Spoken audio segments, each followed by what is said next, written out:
I spent 10 years building our family business to $50 million a tea Dad's birthday party.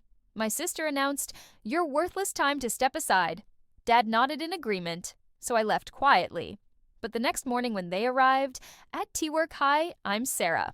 Chan, and this is the story of how I learned that sometimes family can be your worst enemy.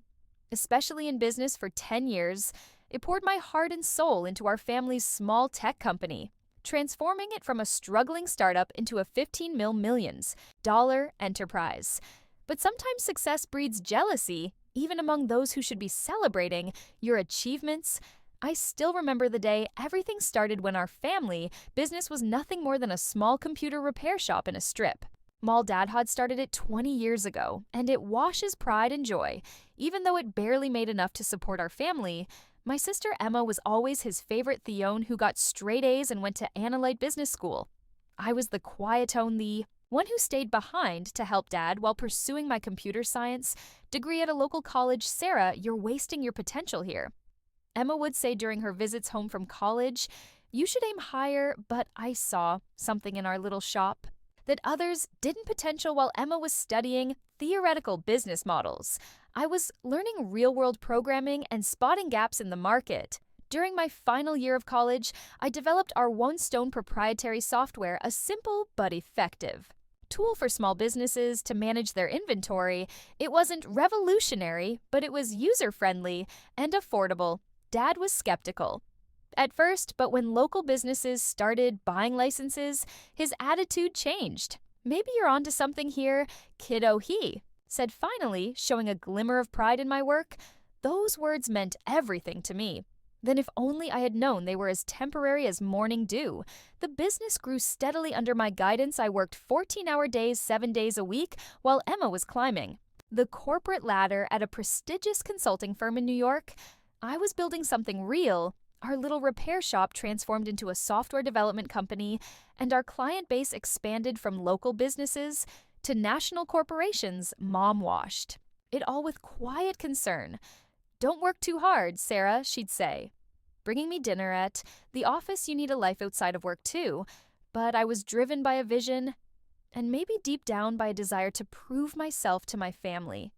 5 years into our transformation, we hit our first million in annual revenue. That's when Emma suddenly became interested in the family business again. She quit her job in New York and moved back home. "I think it's time I took my rightful place in the company," she announced at a family dinner. "With my business expertise, we could really take things to the next level." Dad beamed at her words. "That's wonderful, Princess. We could use your professional touch around here." I sat there, fork suspended midair, trying to process what was happening. The company I had built from nearly nothing was being handed to me sister on a silver platter. But as swallowed my objections and tried to be team player, Emma was appointed as Kyo CEO. Alongside me, despite having no experience in our industry, Dad said it would be good for the company image to have someone with her credentials at the helm. I focused on product development and operations while she handled marketing and investor relations. The next 5 years were a study in contrast while I continued developing new software solutions and maintaining client relationships. Emma focused on creating a glamorous image for herself. As the face of the company, she gave interviews about being a woman in tech and accepted awards for entrepreneurship, all while taking credit for innovations my team and I had created. Our revenue continued to grow, reaching 50 million annually. But so did the tension between us. Emma began excluding me from key meetings, making decisions without consulting me, and slowly pushing me to the sidelines of my own creation.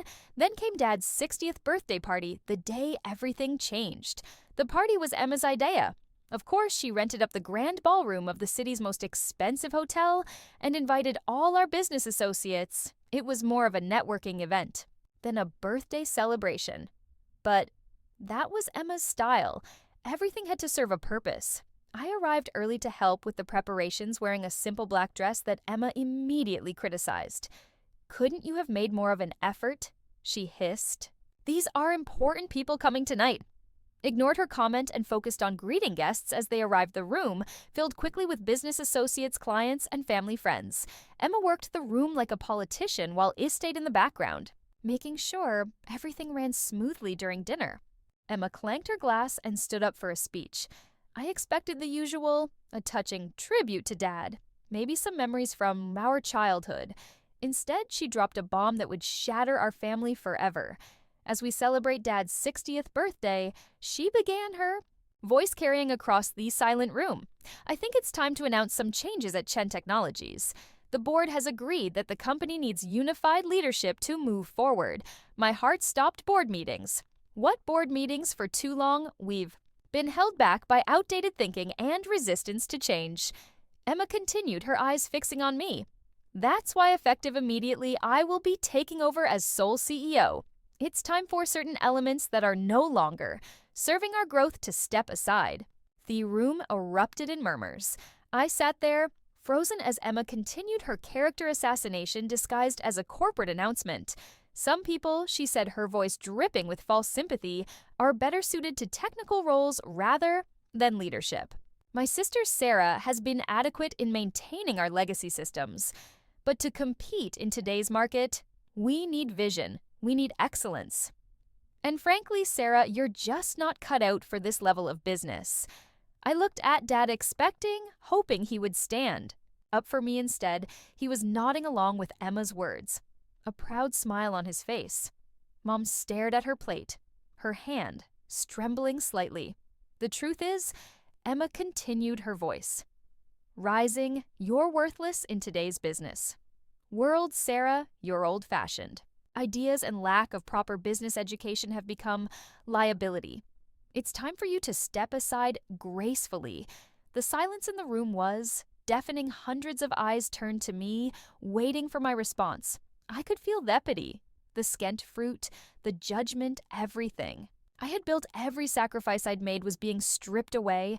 In front of everyone I knew, I stood up slowly, my chair scraping against the floor.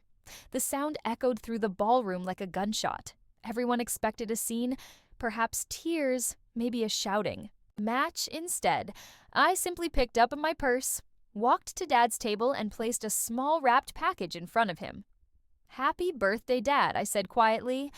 Then I walked out of the ballroom, head held high, leaving behind the whispers and stares that night. As I sat in my home office, surrounded by awards and patents that bore my name, I made a decision Emma thought she had won, but she had forgotten one crucial detail, something that would turn her moment of triumph into the biggest mistake of her life. As I powered up my laptop and began tipping, a small smile played on my lips. Tomorrow would be interesting indeed. After all, there's more than one way to ruin a successful business, and I have learned more in 10 years than Emma had learned in all her fancy.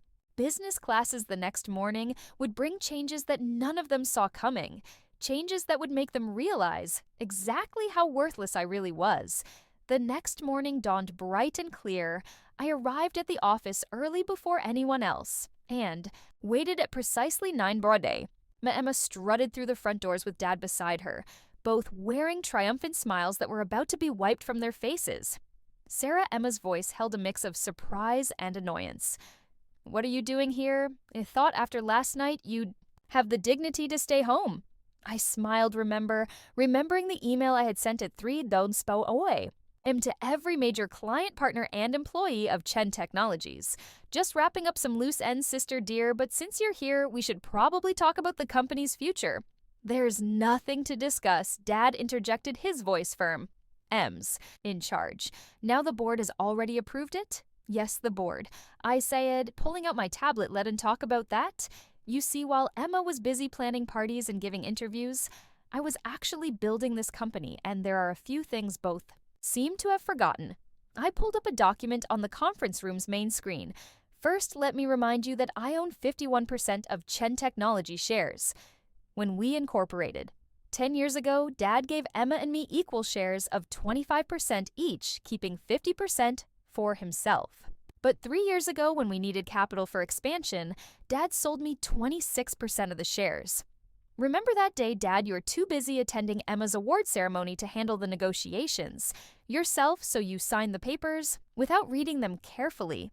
The Color drained from both their faces, and was perfectly manicured hands gripped the conference table. "That's impossible," she whispered. "Dad would never." But he did. I continued pulling up more documents. And that's not all the core software that generates 80% of our revenue. It's node-owned by Chen Technologies. It's owned by my separate company.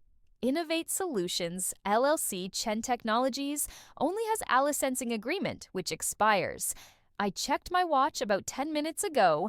Dad collapsed into a chair, realization dawning on his face. The renewal papers, the ones you asked me to sign last week, the ones you were too busy to read because you were helping Emma plan the party? Yes, those papers I decided not to. Submit them. Emma's face contorted with rage. "You underhanded little careful sister," I cut her off. "You might want to hear the rest before you finish that sentence while you were busy announcing my supposedly graceful exit last night. I was sending emails to our clients using most of our major. Clients have personal loyalty clauses in their contract. They signed with Chen Technologies. Because of me, my expertise, and my track record last night, I informed them of the leadership changes and my departure. I pulled up my email showing the dozens of responses that had already arrived. Would you like to know how many have already triggered their contract termination clauses, or how many of our top developers, who by the way are actually employed by Innovate Solutions, have already accepted positions at my new venture?" The room fell silent. Through the glass walls we could see employees gathering with spurs spreading as they checked their emails. Emma's perfect composure cracked as she frantically checked her phone. "You can't do this," she stammered. The company. You tried to steal from me. I finished for her the one you thought you could just take over. Because you have an MBA and Dad's approval, that company ceased to exist the moment you decided to humiliate me in front of everyone." I stood up smoothing. "My dress, so here are your options. Option 1, I walk away with my shares, my software, my clients, and my employees. Chen Technologies becomes an empty shell, and you can explain to all those important people you invited last night why the company's value dropped to zero overnight. Dad's face had aged 10 years in the last 10 minutes. And option 2, Hesked Weekly option 2, you both resign. I take full control of Chen Technologies. You keep your shares as silent partners receiving dividends, but having no say in operations. Emma gets a nice severance package and glowing references for her next job somewhere far away from here." Emma's face had turned an interesting shade of red. "You planned this all along, didn't you? You've just been waiting for the right moment to stab us in the back." I laughed, but there was no humor in it. "No, Emma, I spent 10 years trying to be a good daughter and sister. While you both took me for granted, I built this company from nothing. While you collected accolades for my work, I only planned this. I checked my watch again about 12 hours ago after you called me worthless in front of everyone we know." My phone buzzed. Another client termination notice. Time's running out. What's it going to be? The next hour was a blur of paperwork and lawyers by noon. I sat alone in what was now my office. Looking out over Thetity, the company I had built was now truly mine. But the victory felt hollow. Family relationships lay in ruins around. Me trust shattered like dropped crystal Mom came to see. Me that evening, her eyes red from crying. "Did it have to end this way?" she asked softly. "They gave me no choice." I replied, my voice gentle but firm. "They would have taken everything I built and discarded me without a second thought." She nodded slowly, understanding. But sad. What happens now? Ish showed her the plans. I had already drawn up expansions, new product lines, innovations. I had been holding back now. Now I build something even bigger. But this time, I do it without having to carry people who see me as worthless over. The next year, Chen Technologies under my sole leadership tripled in value. Emma found a job with a startup in Silicon Valley. Humbled but hopefully wiser Dad retired, finally understanding that his golden child had nearly destroyed his legacy. We see each other at holidays, maintaining a polite distance that masks the wounds that may never fully heal. Sometimes late at night, I look at old family photos and feel a twinge of sadness for what we lost.